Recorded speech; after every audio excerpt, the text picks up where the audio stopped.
Hi friends, welcome to Primus Civil Services Academy. Today we are going to discuss about GS1 Polity questions. Polity this time was moderately difficult, though questions look simple on the front end, but there is a level of technical knowledge required to attempt these questions. Let us have a look at the questions and then we will figure out how we should have approached these questions. Coming to the first question. So, UPSC has been irregularly asking questions about the departments and their parent ministries. So here we are having the question on Directorate of Enforcement, Directorate of Revenue Intelligence and Directorate General of Systems and Data Management as to where in which particular parent ministry they are there. So Directorate of Enforcement, its functions, enforcement of the Fugitive Economic Offenders Act, this is right, but it doesn't work under Internal Security Division. As you can see from the Directorate of Enforcement website, we have it works under Department of Revenue, Ministry of Finance, right? When you come to Directorate of Revenue Intelligence, it enforces the provisions of the Customs Act 1962, this is right, and it works under Department of Revenue, Ministry of Finance. Now, when you go visit the website of Directorate of Revenue Intelligence, it is coming under Central Board of Indirect Taxes and Customs. It comes under CBIC, but CBIC parent department is again Revenue Department. So it is coming under Revenue Department. This is correct. When you come to the third part, Directorate General of Systems and Data Management, which carries out big data analytics to assist tax officers, this function is right. And again, this too comes under CBIC. If you visit their website, as you can see, Office of the Director General of Systems and Data Management, it comes under CBIC, right? And CBIC once again comes under Department of Revenue, right? CBIC comes under Department of Revenue. Therefore, you have two correct, which is only two, right? You do find it's a repeated pattern where UPSC has asked questions about parent departments and ministries. Also, UPSC has regularly focused on Finance Ministry. If anyone had studied the departments of Finance Ministry, as I regularly keep telling the students, please look into all the departments and boards which are there in the Finance Ministry. Regular question, it has appeared.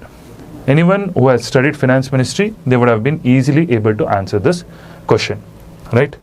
So the first one answer is only 2. Moving on to the second one. Now this question is on panchayats, right? The question states that, consider the following statements. Panchayats at the intermediate level exist in all states. So it says it exists in all states. Now when you come to the Constitution, Article 243B, what does 243B tell? That they shall be constituted every state and panchayat at village, intermediate and district level. But if the population is not exceeding 20 lakhs, then there need not be an intermediate level panchayat, right? And there are states like, you can take Sikkim, for example, it doesn't have an intermediate level panchayat raj system. Therefore, statement 1 is wrong, right? Moving on to the statement 2, to be eligible to be a member of panchayat at the intermediate level, a person should attain the age of 30 years, right? Now, this statement speaks about the required qualification. Now, when you take the Article 243F of the Constitution, it says a person who is to become a member of panchayat at any level, he should be minimum 21 years, right? He should be minimum 21 years and should not be disqualified on the ground that he is less than 25 years of age, because they tell he should also be able to contest for legislature of the state. Only criteria in legislature of the state is 25 years requirement. Barring that, same qualifications as the legislature of state with 21 years of age, right? So this 30 years is wrong. The second one is wrong. Moving on to the third one, the Chief Minister of a state constitutes a commission to review the financial position of panchayats at the intermediate levels and to make recommendations regarding distribution of net proceeds of taxes, duties leviable by the state between the state and the panchayats at the intermediate level. Let's move on to the constitutional article 243I, where it says the governor of the state shall cause for such a commission to be laid on. It is not the Chief Minister, it is the governor of the state who shall cause for such a function to be laid down, and under this part, the allocation between panchayats at all levels of the respective shares will be proposed by that commission. So the third statement, answer is wrong. It is not the chief minister, it is the governor, right? So we find that all three statements are wrong. Now the question is, which of the following are not correct? So please observe that which of the following are not correct, and you have 1, 2 and 3. All three of them are not correct. Answer is D, right? Now this is with respect to the presidential pardoning powers. This topic has been frequently been in news because lot of Supreme Court judgments have come, and whenever president pardons someone, there is always, observation by the media as to who has been pardoned, whether the pardon has been accepted by the Supreme Court, because many a times Supreme Court has interfered with respect to the pardoning powers. So considering that, consider the following statements with regard to pardoning power of the President of India. The exercise of this power by the President can be subjected to limited judicial review. Yes, the exercise of this power can be subjected to limited judicial review. It has been given in the KR Singh case versus Union of India, Swaran Singh case versus Union of India, especially in Maru Ram's case. Maru Ram was the first case in which the Supreme Court interfered with respect to the pardoning power of the President, right, and laid down certain guidelines as to how the judicial review can take place. It didn't say complete judicial review is possible, only with particular criteria a judicial review is possible.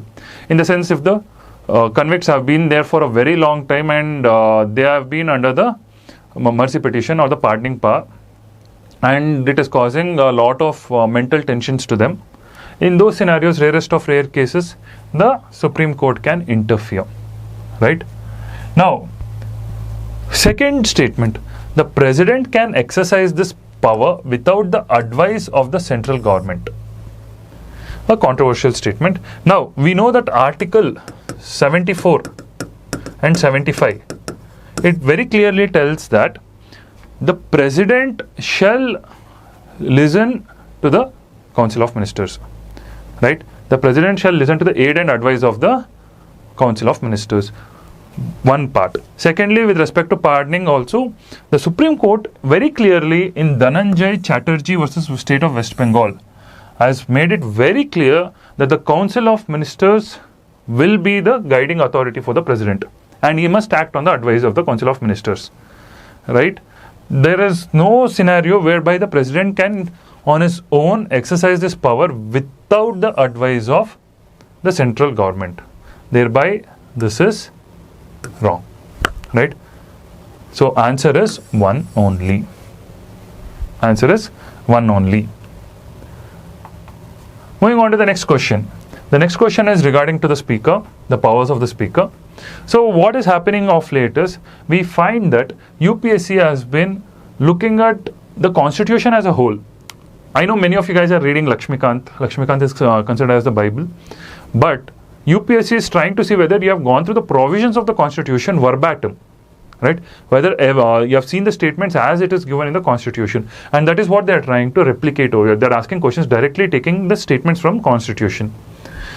Now, even with respect to the Speaker, consider the following statements. On the dissolution of the House of the People, the Speaker shall not vacate his office until immediately before the first meeting of the House of the People after the dissolution. That statement is correct. Even if you go to the Constitution, I have taken this from the Constitution.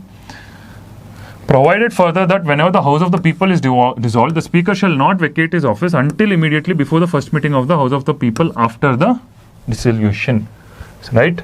So statement 1 is correct. When you come to the statement 2, according to the provisions of the Constitution of India, a member of the House of the People on being elected as Speaker shall resign from his or her political party immediately. This is wrong, because in India we find that this particular clause is not there. This is there in England. In England, we find that the Speaker, once he joins the office of Speaker, a member of the Parliament, he immediately resigns from his political party. But in India, though he is the Speaker, he can continue his political association with the party and he need not resign. So, this clause is wrong. There is nowhere in the Constitution. Third one, The Speaker of the House of the People may be removed from his or her office by a resolution of the House of the People passed by a majority of all the then members of the House, provided that no resolution shall be moved unless at least 14 days notice has been given of the intention to move the resolution. Now this statement is correct. As you can see, I am taking the direct excerpt from the Constitution. He may be removed from his office by a resolution of the House of the People passed by a majority of all the then members of the House, provided that no resolution shall be moved at least 14 days notice has been given of the intention to move the resolution. As you can see, verbatim it has been copied, right?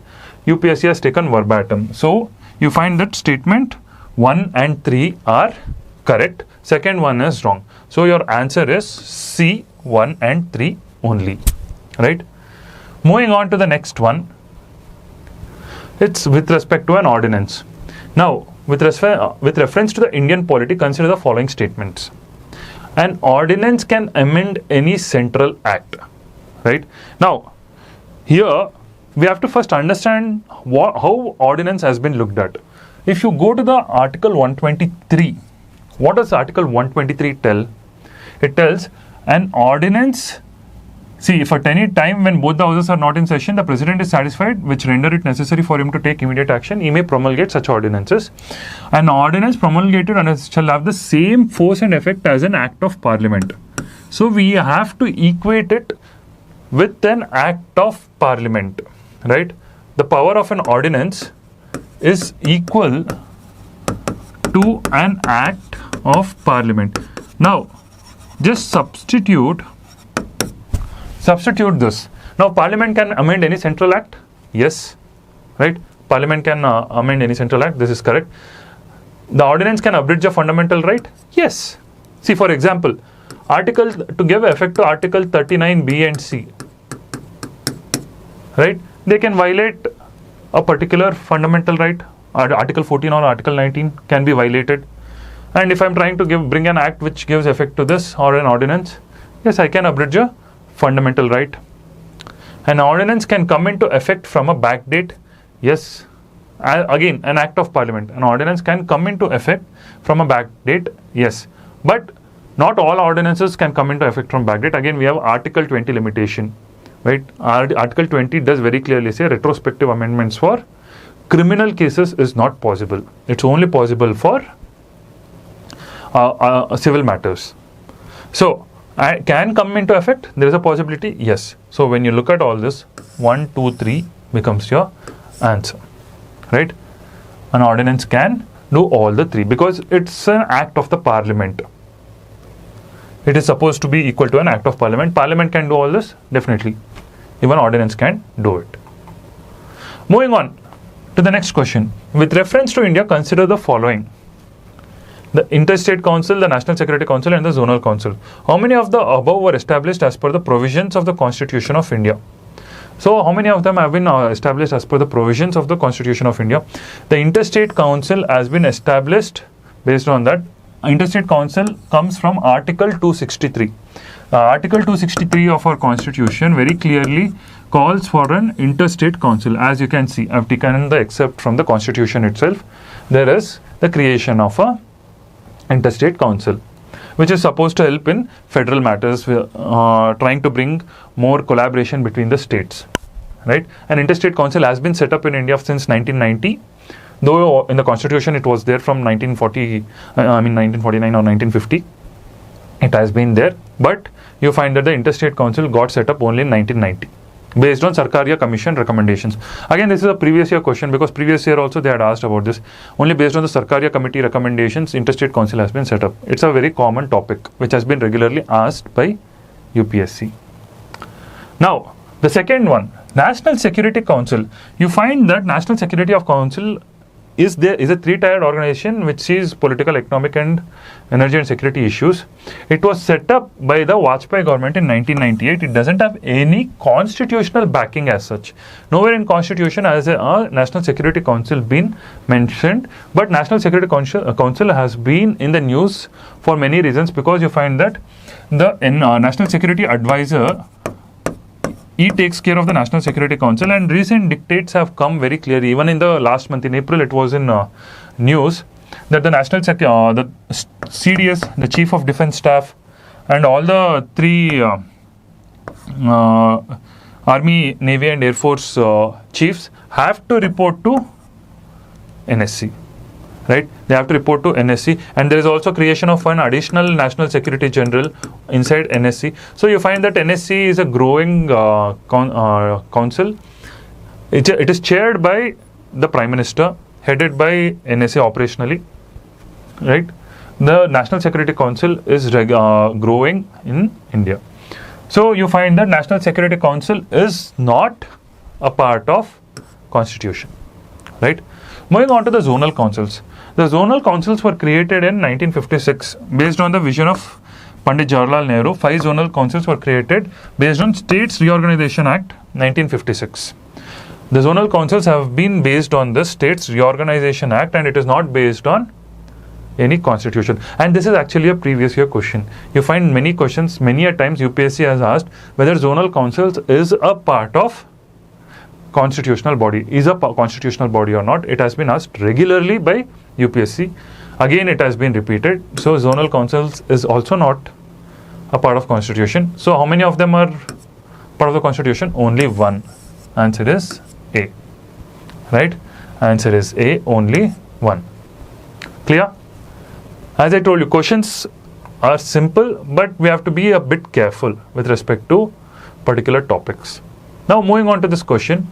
This question speaks about the discretionary power of governor as well as the president. The first one says, the Constitution of India explicitly mentions that in certain spheres, the governor of a state acts in his or own discretion. So, let us go to the Constitution itself. What does the Constitution say? The Constitution says, there shall be a council of ministers with the chief minister at the head to aid and advise the governor in the exercise of his functions.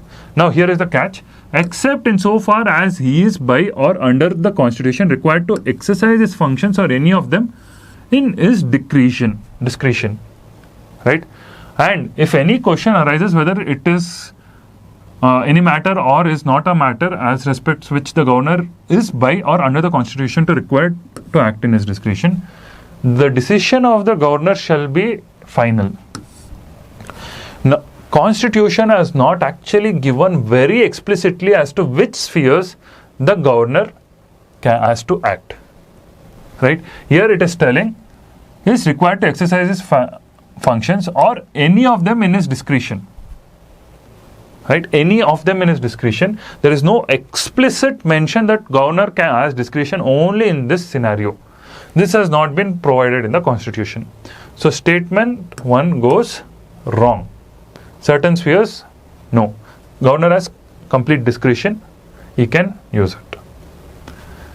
It has not been mentioned explicitly in the Constitution. Moving on to the second statement. The President of India can, of his or her own reserve a bill passed by a state legislature for his or her consideration without it being forwarded by the governor of the state concerned. Now, can the President of India unilaterally reserve a bill without consulting the governor?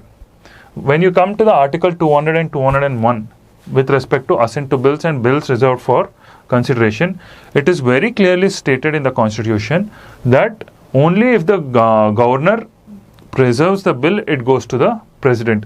President on his own cannot reserve the bill unless and until there is an emergency. Unless and until there is an emergency or such, then most of the bills have to go to the President. But here it is given can of his or her own. No. On his or her own, he can't immediately tell this particular bill is to be reserved. If you see the Constitution, it's very clearly telling it shall be the governor who is going to forward the bill. Even bills reserved for consideration, when a bill is reserved by a governor for the consideration of the President, shall declare either he assents or not. Right? It is only may as soon as possible after the presentation of return the bill, he can or send it to the President. President on his own, nowhere in the Constitution has it been mentioned that he can reserve the bill of a state. Right? So, second is also wrong. Which of the statements given above are correct? Neither 1 nor 2. Right? You find neither 1 nor 2. are correct. Clear? Moving on to the next one. This was one of the easiest questions asked.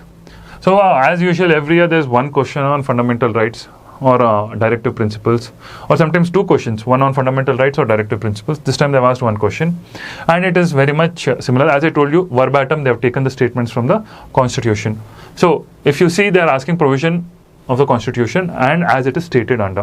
When you come to the first one, separation of judiciary from the executive in the public services of the state. Now you see the Article 50 of the Constitution.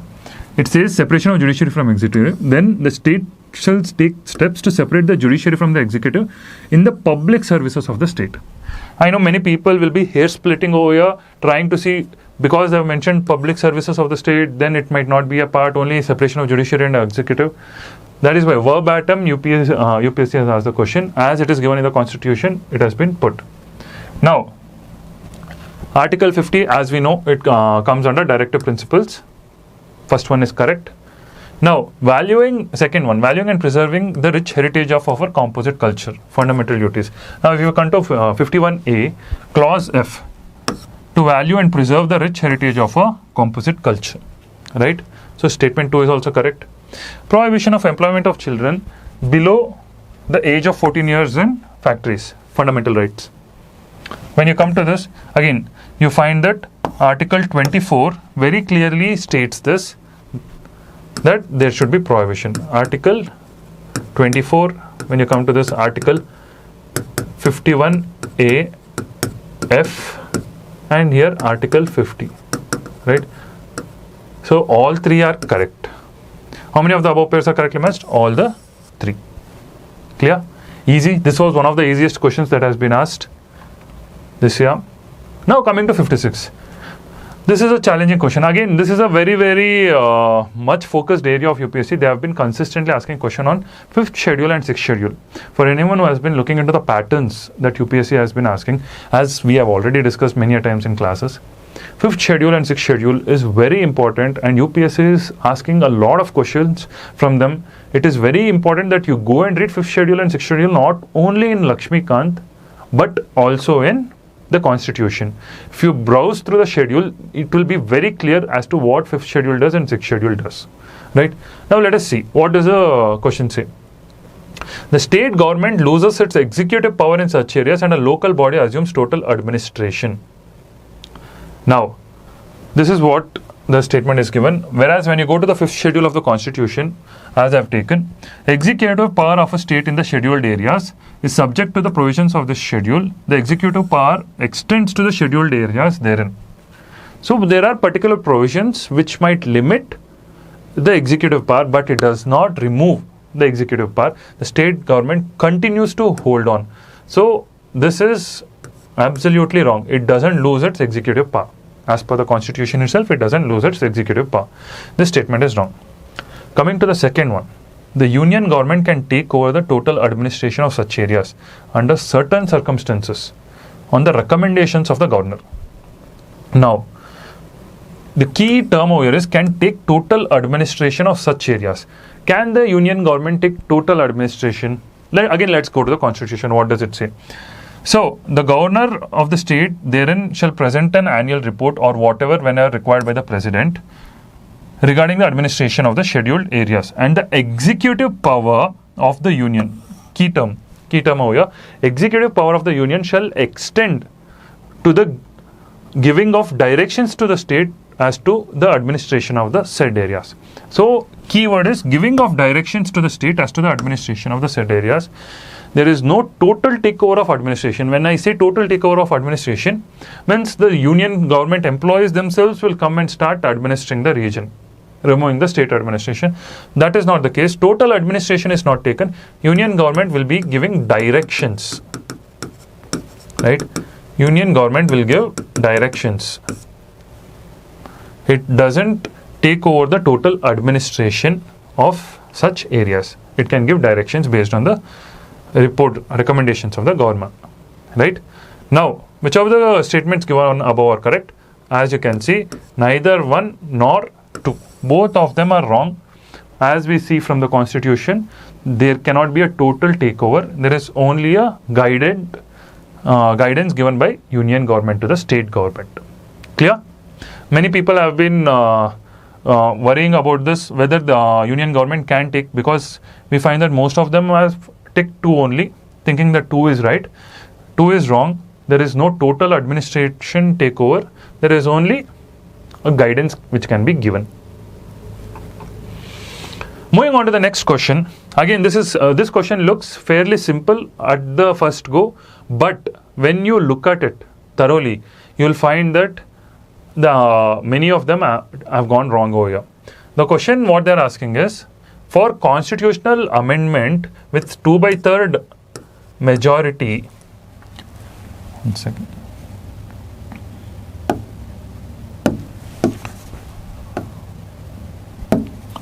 For constitutional amendment with 2/3 majority plus 50% states ratification.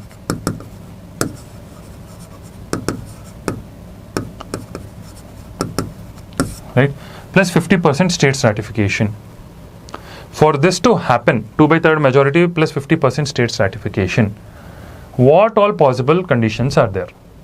Now, they are given 3 conditions. 1, list 1 union list in the 7th schedule, extent of the executive power of a state, conditions of the governor's office. How many of them is possible for this criteria? Now, when I go to Article 368, I've taken this directly from Article 368. I've taken this directly from Article 368. It gives the particular conditions. Right? It gives the particular conditions where it speaks about Article 54 and 55 and Article 73. 54 and 55 deal with the election of the President of India. And as you can see, 162 also has been mentioned. Article 73 has also been mentioned. 73 and 162 deal with the extent of the executive power of the Union, comes in Article 73. Article 162, extent of the Union executive power of the state government, comes in Article 162. So, this is correct. This is possible. You need 50% ratification, extent of the executive power of the state. You definitely need 50% states ratification. Moving on. It also speaks about Union Judiciary, Article 124, that is Chapter 4 of Part 5. Chapter 5 of Part 6 is again High Court. And Chapter 1 of Part 9 is this part, legislative powers of the between Union and the states. And any of the lists mentioned in the 7th schedule, any of the lists, so which implies Union list 2, right? Any of the lists. So first one is also correct. Union list, if you want to amend, you need 50% states ratification. We have got 2 of them. Then they are speaking about representation of states in the parliament. Any of the lists in the 7th schedule, as you can see. Representation of states in the parliament. Again, it comes up to Article 82. Now here you have Article 241 and 279A. 279A deals with GST Council, right? And Article 368 itself, provisions of this article, Article 368. So, conditions of the governor's office. As you can observe, nowhere in the constitution has it been mentioned. Nowhere in the constitution has it been mentioned. It has been told, other than this, everything else requires 2/3 majority. Other than these provisions, you don't need states ratification. This is how the wording goes in the constitution. So, looking at the constitution, we can clearly say conditions of the governor's office do not require 50% states ratification. Now, many of you guys might say, governor is a, is an agent or is an agent of federalism. Is a relationship between union and the states. Definitely states consent is required if you're going to change the terms of conditions. But remember, governor has been appointed under the pleasure of the president, right? It is the president who decides who becomes the governor. It is the president who takes call, and the constitution has designed the office in such a way that governor is always an agent of the center. He always represents the national interest, and thereby a state's ratification is not necessary for having conditions of the governor's office, for changing any conditions of the governor's office. Thereby, your answer is going to be 1 and 2 only, right?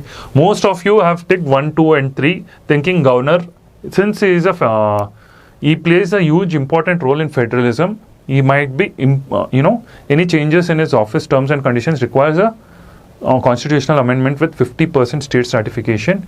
No, you need a constitutional amendment, but you don't need 50% states ratification. The Constitution, Article 368, very clearly has not mentioned about governor over here. They have clearly given which articles, which parts of the Constitution require 50% states ratification, right? Thereby, answer is 1 and 2. Clear?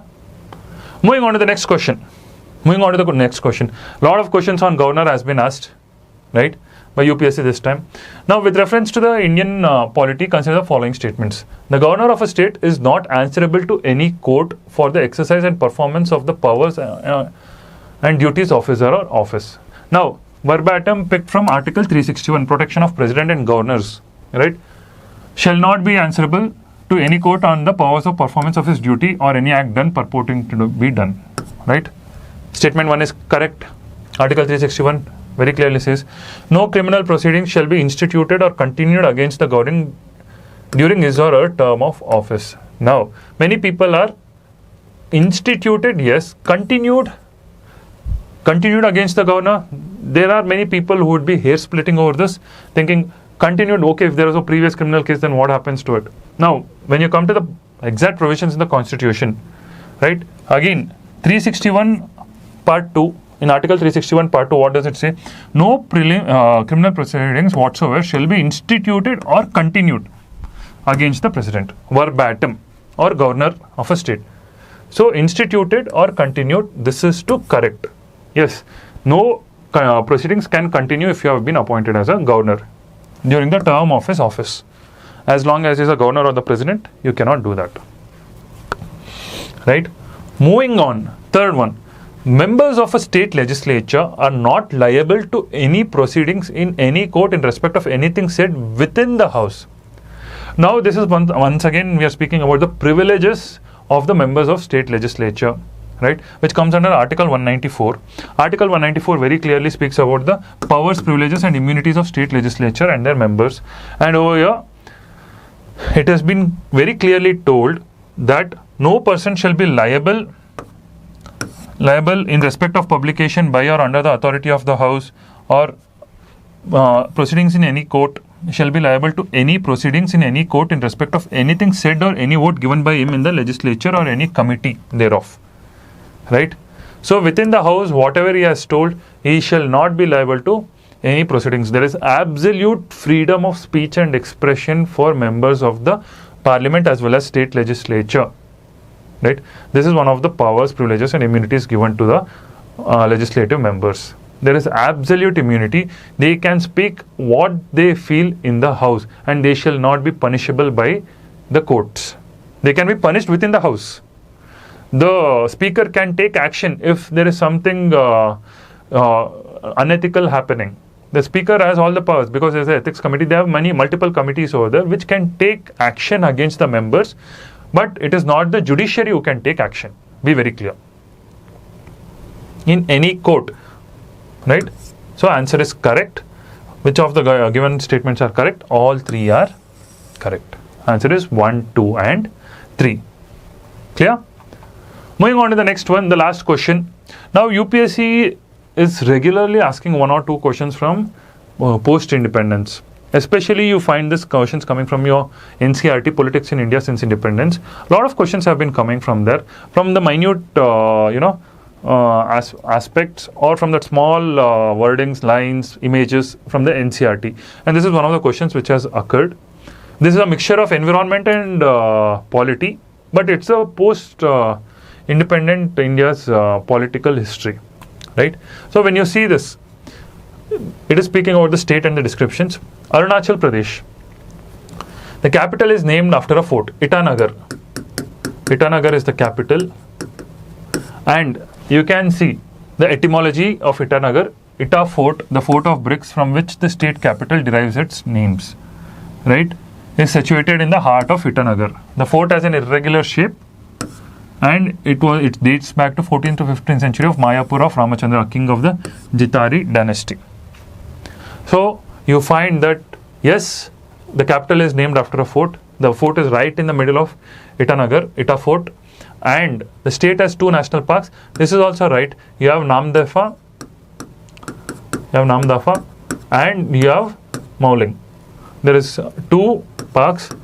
One is Namdafa and another is Mauling National Park. You have multiple wildlife sanctuaries, but only 2 national parks in Arunachal Pradesh. When you come to Assam, there are more. There are approximately 9 national parks. But when you go to Arunachal Pradesh, there is 2. You know, there is a tendency to think, yes, Arunachal Pradesh might be having more national parks, but no, there are only 2 national parks. Right? Again, it's on a theme. National parks regularly UPSC has been asking, and this should have been an easier one to answer. Anyways, moving on to the next one, Nagaland. The state came into existence on the basis of a Constitutional Amendment Act. Now, remember, Article 3 of the Constitution very clearly tells, for the creation of any state, you don't require a constitutional amendment. It should be treated as a simple act. And that is what happens. Nagaland became the 16th state of India on December 1st, 1963, after the State of Nagaland 1962 Act was passed by the Parliament. It was done by a statutory act, not a constitutional amendment. For creation of a state, you don't require a constitutional amendment. This, even if you don't know whether Nagaland was created on this purpose, any state with a creation didn't require constitutional amendment. Clear? So, second one is wrong. First one is right. Second one is wrong. Coming to Tripura. Initially a Part C state, it became a centrally administered territory with the reorganization of the states in 1956 and later attained a status of full-fledged state. Now, at the time of independence, what happened is India was classified into all the provinces, the princely states of India got classified into 4 groupings: Part A, Part B, Part C, Part D. A, B, C, D. Into D, most of the union territories went, and ABC were most of the states that were there in India. Now, Tripura was put in initially the C state, which is true. And if you can see, following the independence, you find that it became, in 1949, Tripura as a Part C state. Tripura merger agreement. The Maharani Regent of Tripura signed the Tripura merger agreement on September 9th, 1949, making Tripura a Part C state of India. Later, it became a union territory without a legislature in November 1956, based on the Act, Reorganization of States Act, and you find that it became a full-fledged state with Northeastern Areas Reorganization Act 1971. Right? With Northeastern Reorganization Act 1971, it becomes a full-fledged state. So this is correct. So you have 2 of them correct. How many of the above pairs are correctly matched? Only 2. Only 2 are correctly matched. Right? So, moving on to the next question. Now, in this question, they are speaking about 10th schedule. Again, one of the favorite topics of UPSC, most frequently asked. Right?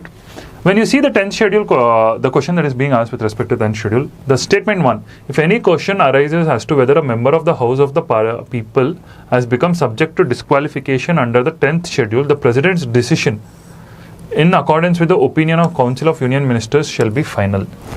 Now, what does the Constitution say? In the Constitution 10th schedule, it has been clearly told that decision on questions of disqualification will be referred for the decisions to the chairman or the speaker in case of the Lok Sabha. And here for the House of the People, it will be the speaker. Right? So this is wrong.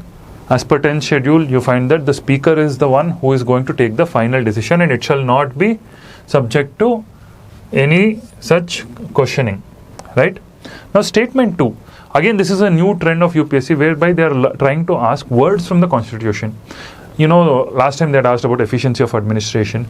Like this, every year they're asking questions pertaining to words mentioned in the Constitution, whether this word is there in the Constitution. In the same way, they have told there is no mention of the word political party in the Constitution of India. Whereas when you go to 10th schedule, you can see in first interpretation, para C, original political party in relation to members of a house means the political party to which he or she belongs. So the word political party has been mentioned in the Constitution in the 10th schedule. Thereby, even the statement 2 is wrong. given above are correct. Neither of them are correct, neither 1 nor 2. Right? Both of them are wrong. Very clear question. These were the questions which came in polity. Now, when you look at the historical trend that has been occurring with respect to polity, you find that polity questions, on an average, you will get somewhere around 15 plus or minus 3. Within this range, you will be getting, every year you're getting approximately 15 plus or minus 3, right, in polity. And the questions have been consistently being asked directly from the constitution. Now the challenge that is come is, in polity and governance, can it be answered reading Lakshmikant alone? No. Lakshmikant, yes, you have to read Lakshmikant, but along with Lakshmikant, it is time that you keep a copy of constitution with you and you study Lakshmikant with the constitution. You see what is written in the constitution, then you go and study in Lakshmikant, or you first study Lakshmikant, those provisions, and then come back to the constitution. Read the statements that are coming in the constitution, because the language of the constitution has become very important. Right? The language of the constitution has become very important, and it is very much necessary that we look at the constitutional aspect. Further, are these two alone enough? No. Once again, you have to be very much well aware of the current affairs. See, most of the questions which are being asked are from last 2 years current affairs. These have been coming regularly, popping up in the news, the functions of the governor, because there was a huge turmoil with respect to governor's discretion in Kerala and Tamil Nadu, for example. Or they have been asking questions with respect to National Security Council, because National Security NSC has been constantly under reorganization from 1 year. So these are, I wouldn't say only current affairs, contemporary affairs. I would rather call it as contemporary, whereby you be aware of last 2 years what's happening. You become aware of what's happening in the last 2 years, right? And it's very much necessary that Lakshmikant, copy of a constitution, and contemporary affairs are in sync. You read all three together, then polity becomes much easier. Polity is not tough. The questions were straightforward, direct, only for those who actually have read even constitution along with Lakshmikant, right? So this is how you should tackle polity questions. Thank you guys. Thank you for attending the session. Have a good day.